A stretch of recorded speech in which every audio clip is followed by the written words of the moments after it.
word, if you would, good sir. This place, it is within the realm of Eorzea.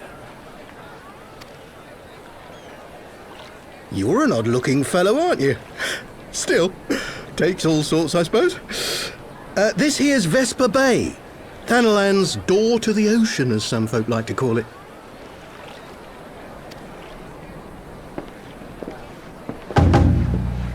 Am I to understand from your answer that I have indeed arrived in Eorzea? Eh? Yes, you're in Eorzea. Ah! A plain response at last, and the one I wanted at that. My journey was not without its hardships, and I would sooner travel by land than put to sea again.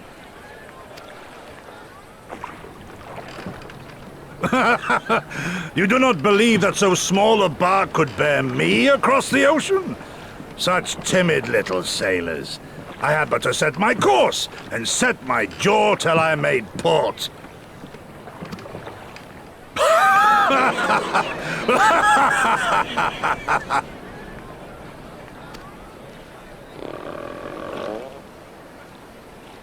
Though, 'twould perhaps have been wise to lay down my oars a moment to sup on more than the spray of brine water. By the trembling of my limbs, I sense a brief repast may be in order. Nay, I will not hearken to the feeble grumblings of an empty belly. Duty comes before all.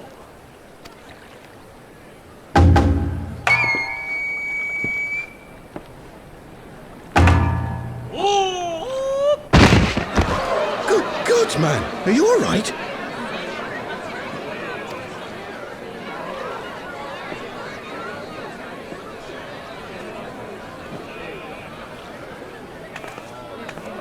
Thou art far indeed from home, friend.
Dear friends, pray accept my heartfelt thanks for your efforts in defense of Gridania's borders. I would fain dwell longer on my gratitude for the support of the Alliance, but the situation at Belsar's Wall demands that we forego such pleasantries.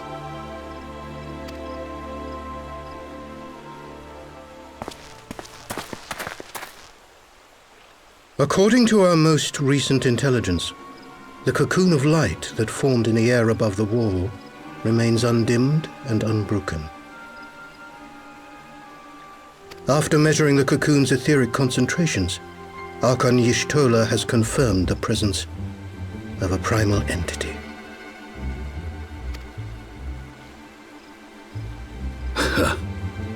So we must assume that Ilbert's thrice-damned god is indeed trapped within. And what news of the Imperials? They're not like to ignore such a spectacle. Sir, a Garlean airship was observed making an approach, but the vessel was destroyed when it drew near. The Empire appears to have made no subsequent attempts to reach the object.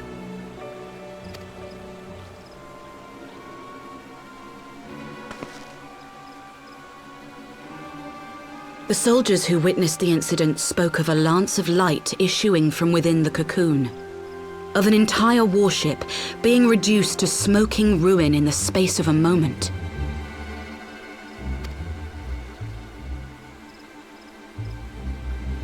Veterans of Cartano, meanwhile, likened the destruction to that wrought by the fiery wrath of Bahamut.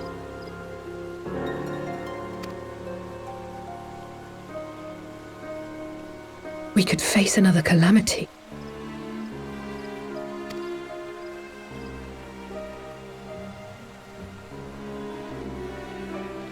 So the Primal is awake then? Contained, yes, but for how long? We must destroy it now, lest it break free. Agreed. There is, however, the small matter of how to get close enough to a being that swats warships from the sky as you would a bothersome gnat.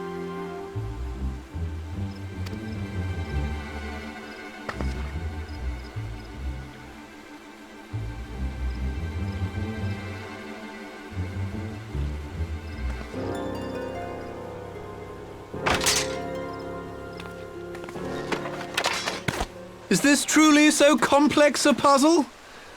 Or have you no stomach for the obvious solution? What in the hells are you doing here?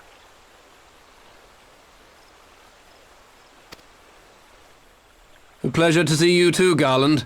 Now, if you'd be so kind as to explain to these good people why you should be begging me for my assistance, that would be most appreciated.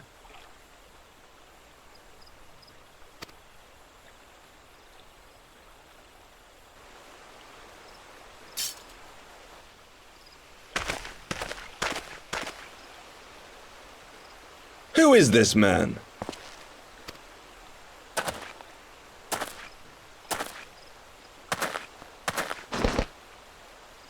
Oh, how terrifically rude of me. Nero Tolskeva, former tribunus of the 14th Legion of the Garlean Empire. These days, however, one might say that I'm something of a free agent. What do you want, Nero?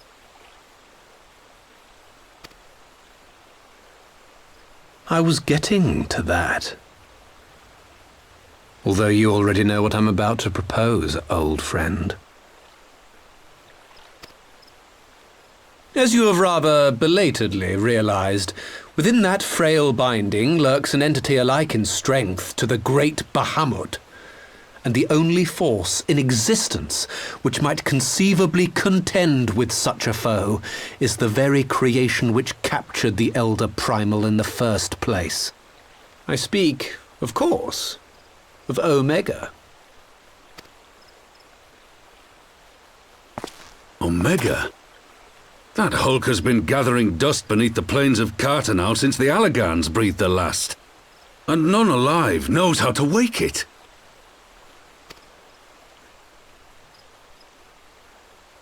I'm sorry?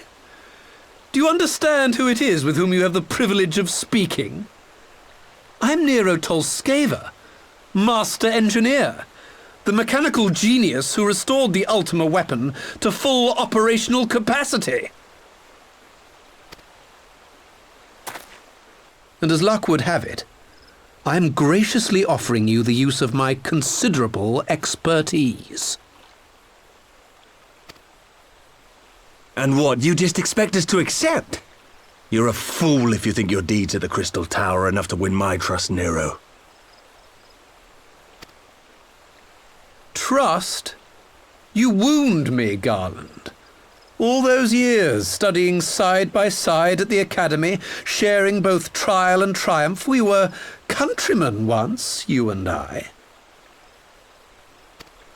But sentiment aside, have you a better solution? Or do you mean to send in your vaunted hero there, as you always do, and pray the world is not engulfed in flame?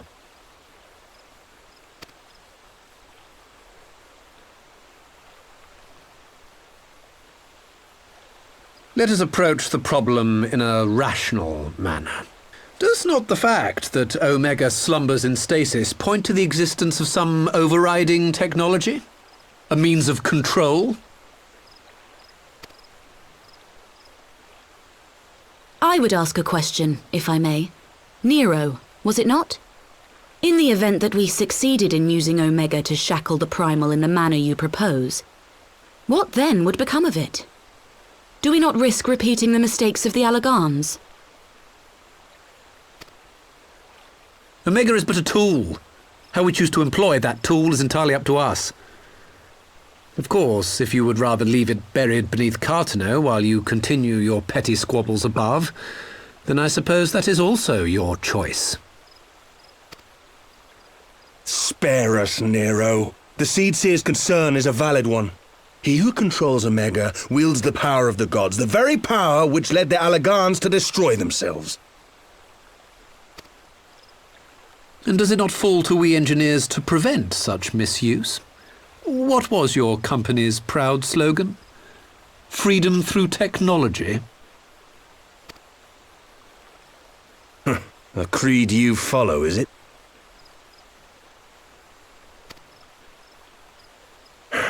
What say you? Do we take this villain at his word?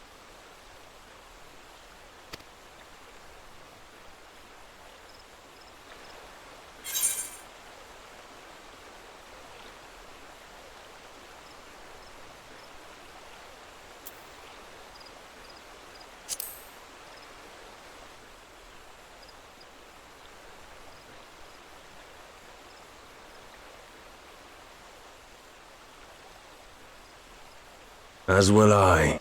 I don't like it, but then it doesn't look like we have much choice.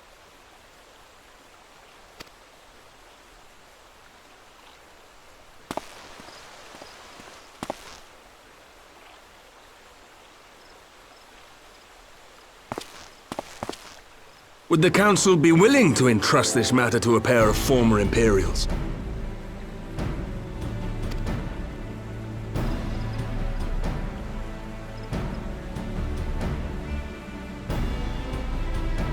Yes. The task of restoring the Allagan relic will be yours. But the responsibility for its reawakening must remain with the Council.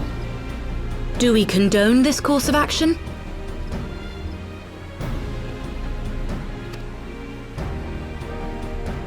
Aye. It would seem we do. Let the record show that we invest this contingent with the authority to enter Cartano and take command of Omega. Sid, I appoint you leader of the expedition. Scions, I would ask that you assign some few of your number to escort Master Garland and supervise the other one.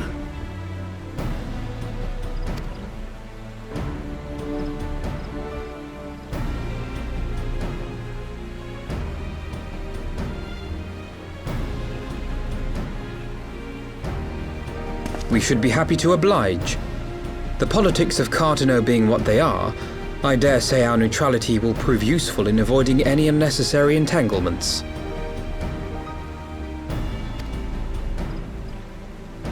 If I am not mistaken, Doma occupies a similarly neutral position. Might we not persuade you to join the expedition, Lady Yugiri? If you suspected any foul play from Nero, you would be welcome to kill him.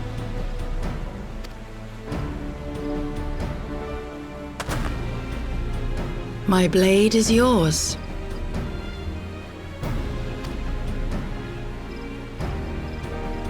Not a moment's hesitation, eh? You'll forgive me if I do not shake your hand.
So these are the fabled headquarters of the Scions. I confess I would have expected an order of self-proclaimed warrior scholars to surround themselves with the fruits of man's enlightenment. And yet there's not so much as a single piece of magitech in sight. It never ceases to amaze me how primitive you Eorzeans truly are. I'll have you know that the Rising Stones is home to the very latest in magitech innovation. Wedge calls it the Mark 14 Thermocoil Boil Master, and it's the finest kettle I've ever had the pleasure to own.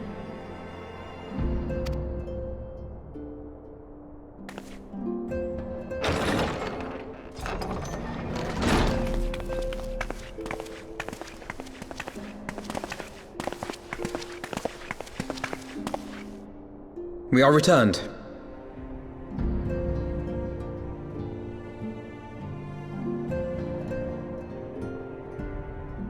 Well, Ida and I, at least. Ishtola and the others remained behind to continue their assessment of the binding magic. There didn't seem much point staying just for that, so I decided to come back with Alphino. Papalimo bought us this time. We shouldn't waste it.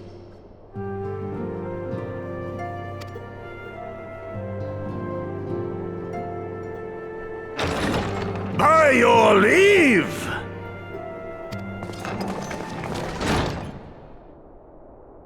Good God, that voice could fell a gigas. This is the Rising Stones, domicile of the Scions of the Seventh Dawn. I enter at the invitation of one Lord Urianger. I spy you there, Shadow Walker. You always were a hard one to find. Yugiri, do you know this man?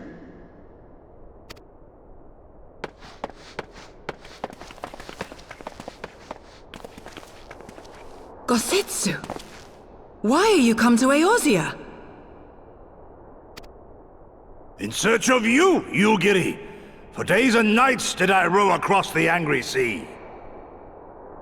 I made port in good spirits, only for my own flesh to betray me over the trifling matter of an empty belly.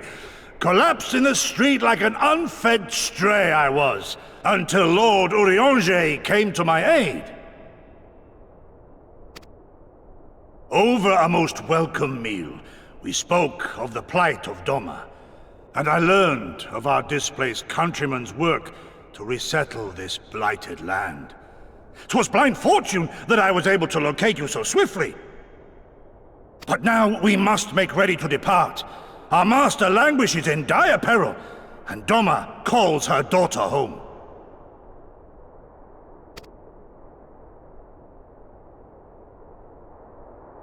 It is not so simple, Gosetsu. There are obligations which bind me here.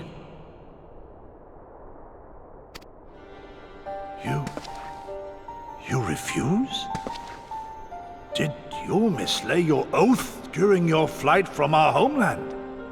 The laws of hospitality must be honored, but surely the vow to defend your master demands the greater obeisance.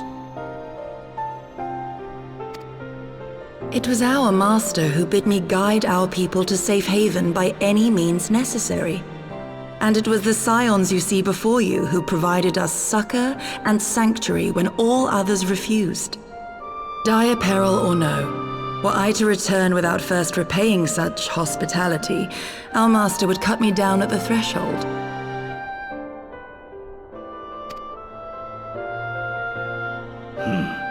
Mayhap that is so.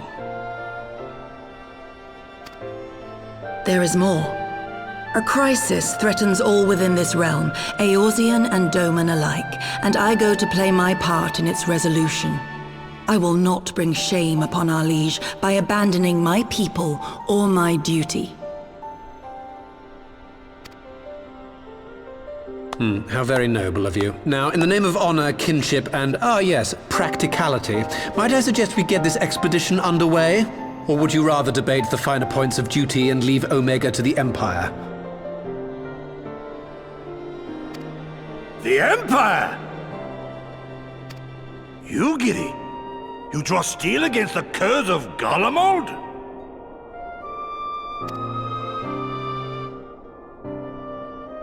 Then why did you not say so? My blade is oath-bound to fall upon the ranks of the Imperials wheresoever they march.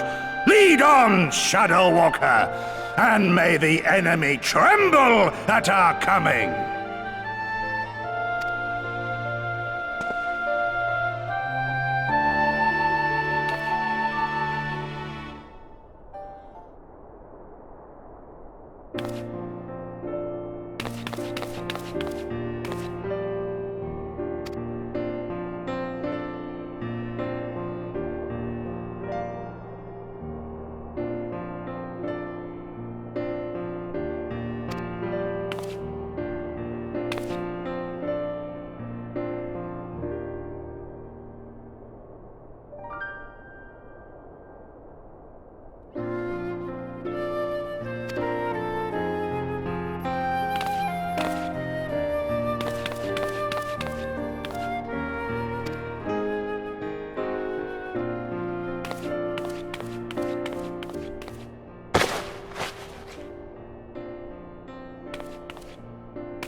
Now, where was that?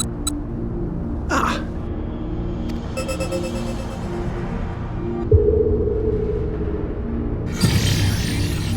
I've enabled the teleporter. One brief jump and we shall arrive in Omega's control room. How convenient. You've been here before. Of course. It was no easy task threading a path through all the skirmishers. But how could I ignore the existence of such a fascinating toy? You may trust that my preliminary examination was suitably thorough. Trust? Aye. I trust your appetite for technology. I chased down a suspect airship, and who should I find but the traitor, Sid Garland.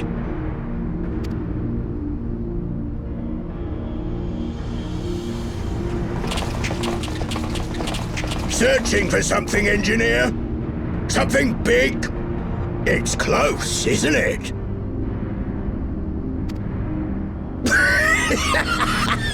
It's like all my name days have come at once. Of all the scouts the Empire could have sent. Take care of that brute, will you?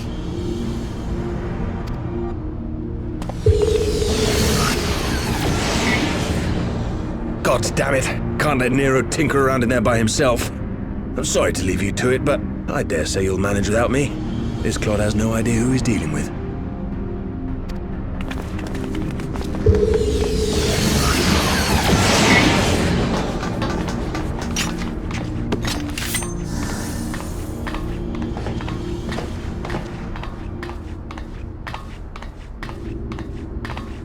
I am Gosetsu, Samurai of Doma. You will rue your choice of opponent this day.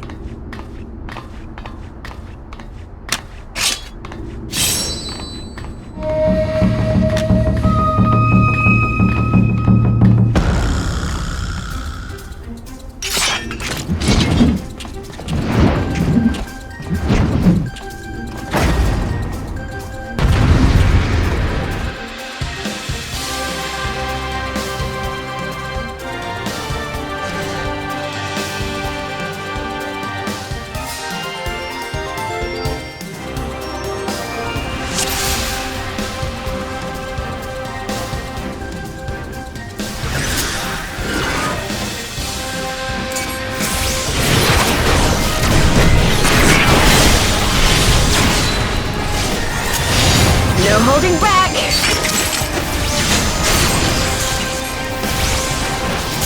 Look upon a samurai of Doma!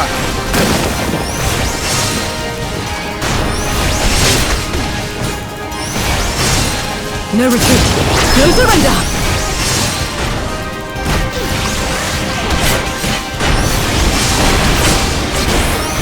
It's my right to strike!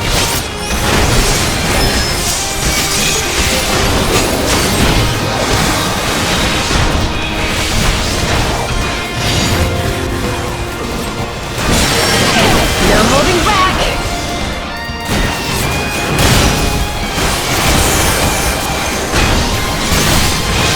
Your defense is nothing.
You watching, Pabalimo?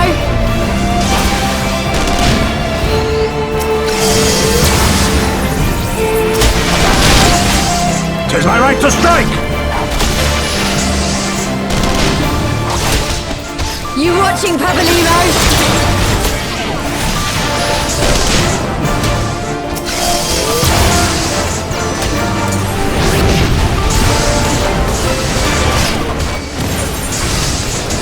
An opening.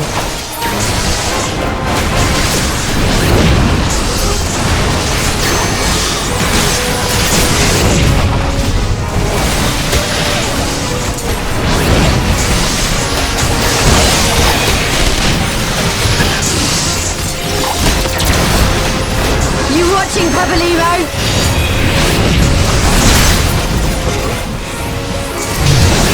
I have you!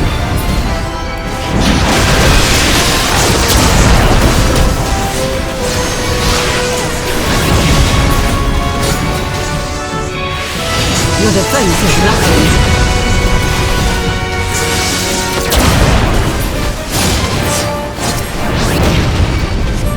With soul and steel! Your defense is lacking.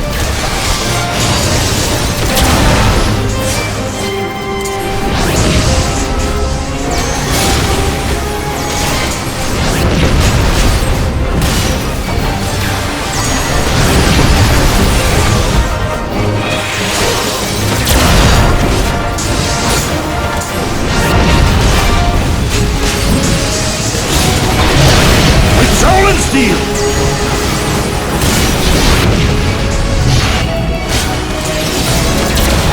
This one'll sting.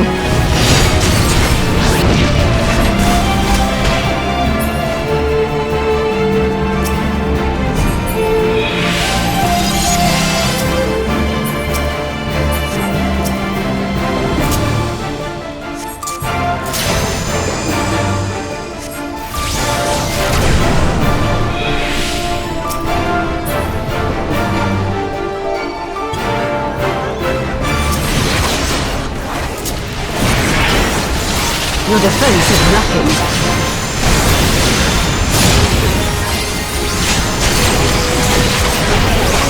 It's all over now. With soul and steel!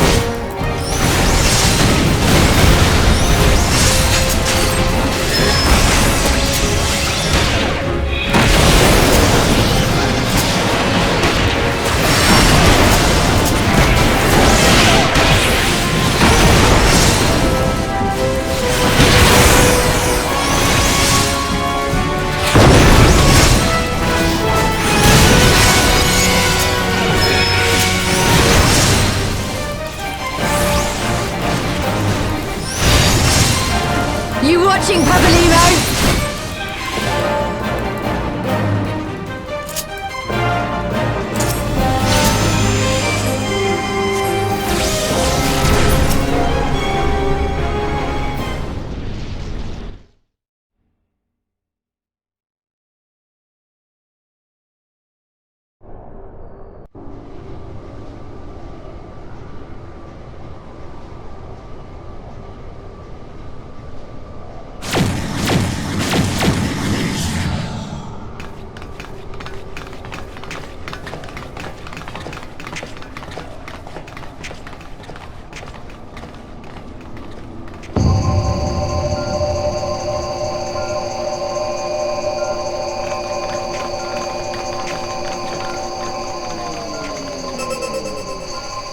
Temporal stasis disengaged. All systems operational. Garland?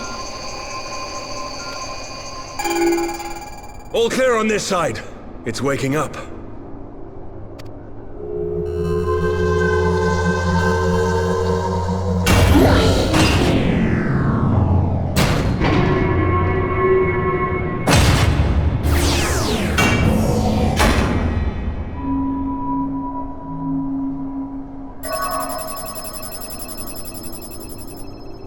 Remarkable!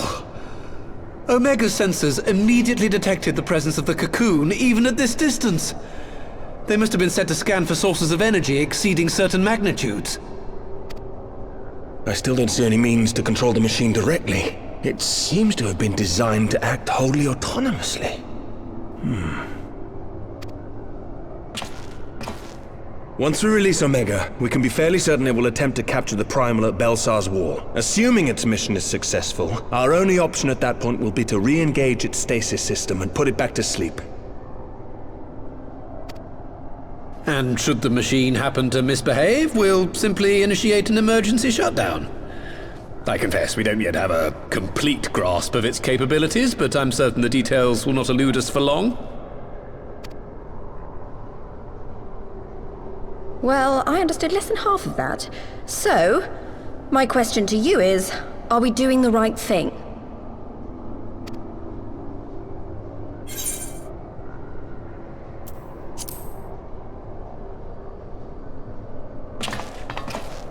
I suppose not.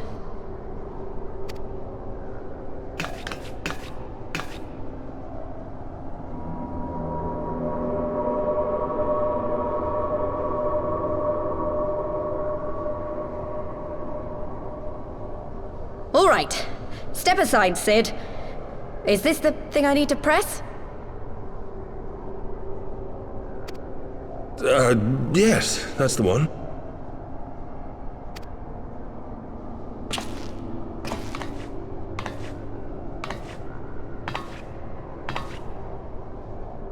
You gave too much for us to waste this chance, Papalimo. So this is for you. And me.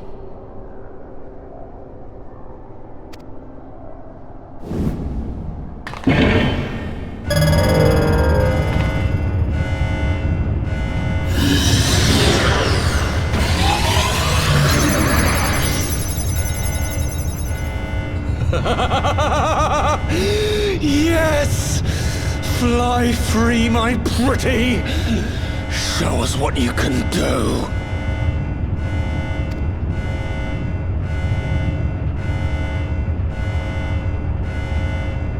The launch sequence has begun. Omega is loose.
Huh? Omega has stopped transmitting. But that shouldn't be. I didn't engage the stasis system.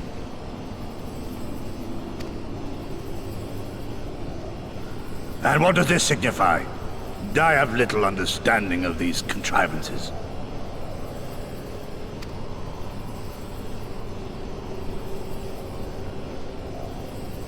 The launch went exactly to plan, but all signals emanating from Omega have ceased.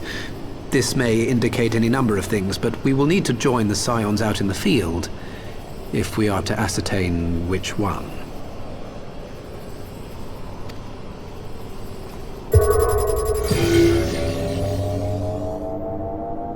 Right. I've ordered a malfunctioning beast to go to sleep. That should prevent any unfortunate mishaps. I suggest we make our way back to Gridania.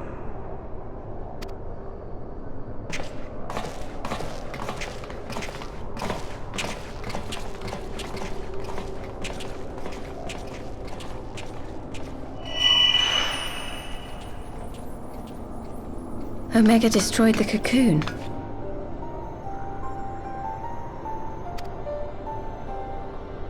Papalimo's spell is fading. It was bound to his ether, you see. And if the connection is broken...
My friends, I cannot well express how glad I am to see you both unharmed. They say that Omega's clash with the Primal shook the very firmament. You need not have worried. The battle took place far above the ground. We were able to observe in relative safety, though I'm given to understand that there were casualties on the far side of the wall. It was like watching a nightmare unfold before our very eyes. Ilberd's primal manifested in the form of a colossal dragon, a being of pure violence. It burst forth from the cocoon with such terrible force. That such a horror should spring from the eyes of Nidhogg comes as no surprise. Nor do I wonder at its form. Ilberd all but announced it in the moments prior to his death. Plainly, it was his dying wish to visit a second calamity upon the Empire.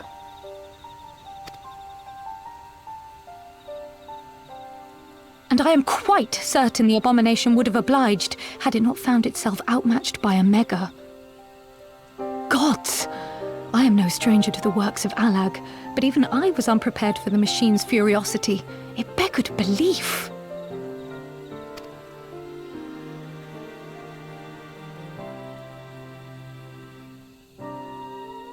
And how fares poor Ida in the midst of all this? Have you spoken with her?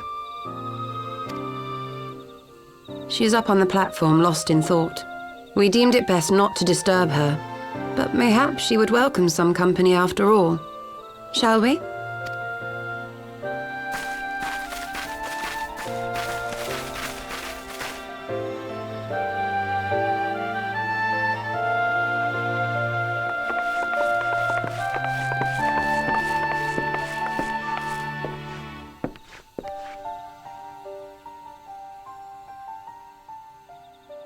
The light's gone. It was all we had left of him. Ida.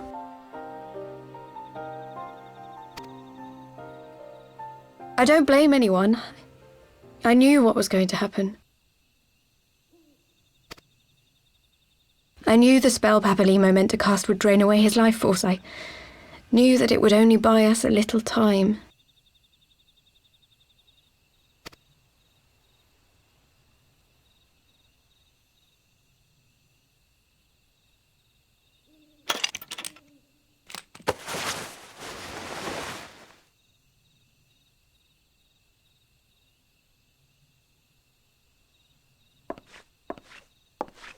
Ida, there is no need to explain.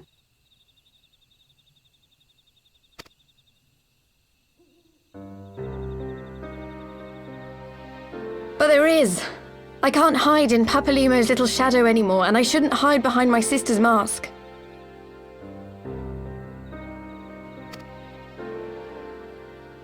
"20 years ago, on the day the Empire marched into Alamigo, I was still just a child, not even 5 summers old. My father had been one of the leaders of the revolution. He had fought to overthrow the Mad King, Theodoric. And my sister had fought alongside him. She was strong and kind, and always knew what to do.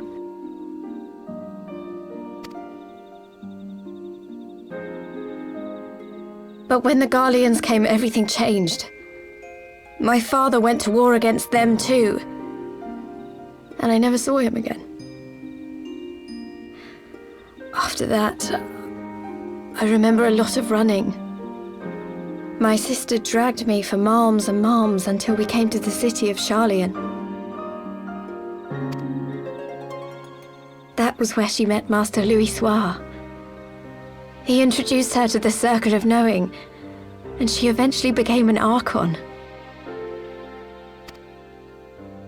She was your inspiration.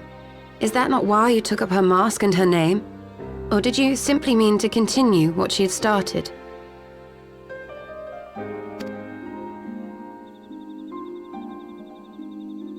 You've known all along, haven't you?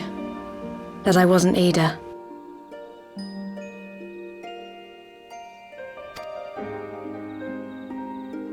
Of course. We all recognized you at once.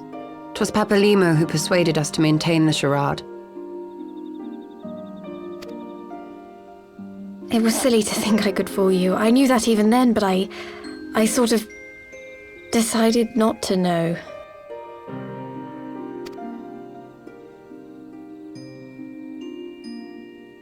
Ida died 6 years ago, on a mission to smuggle refugees out of Alamigo.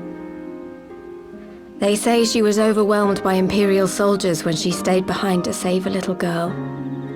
She was so strong. There must have been a lot of them.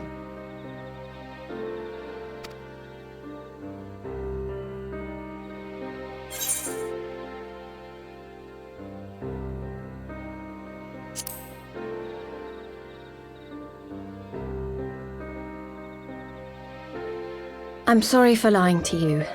My real name is Lise. When Papalimo brought me Ida's mask, it was meant as a keepsake, but I decided I wanted to be his new partner, to keep alive all the good that she had done.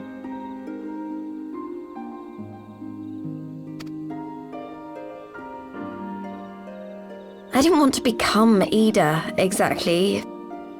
At the time, though, I still didn't know who I was myself, and it almost seemed easier to play the role.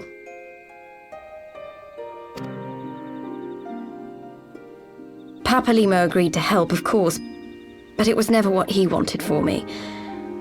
He wanted me to walk my own path, and those were his final words to me.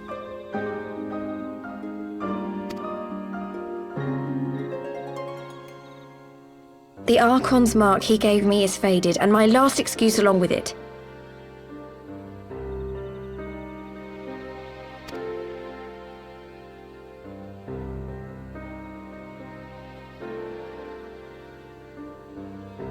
So this is it.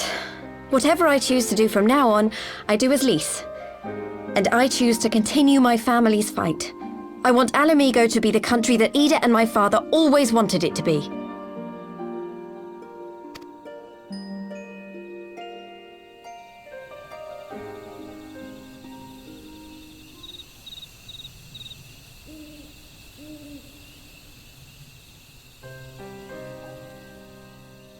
War is upon us once more. Do you regret standing against the Empire? Would you have chosen a different road, knowing what you know now?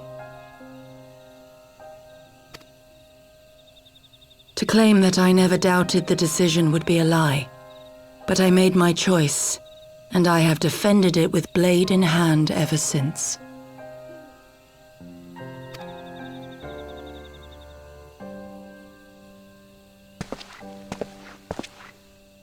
The battle continues, and our steel is needed. Come, Shadow Walker, we leave for the east, for Doma.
Children of the land, do you hear? Echo echoes of truths that once rang clear. Two souls intertwined, one true love they did find, bringing land and heavens near. But flames that burned full bright soon fell dark. Memories dimmed by shadowed hearts. In the waxing gloom did wane the lover's moon, watching as their worlds drift apart.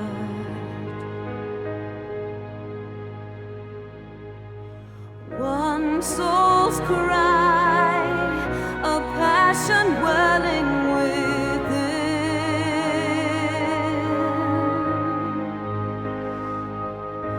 Sacrifice, a final plea to her kin.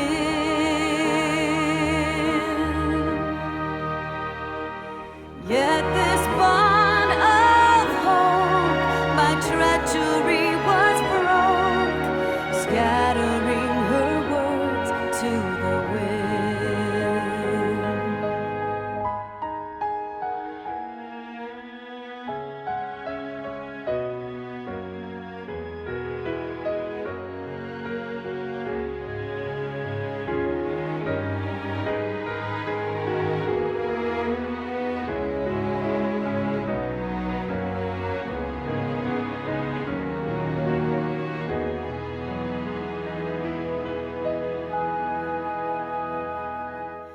Swelling over long seas of blood are a song, and death an afterthought to those who fight for none alone, lying empty,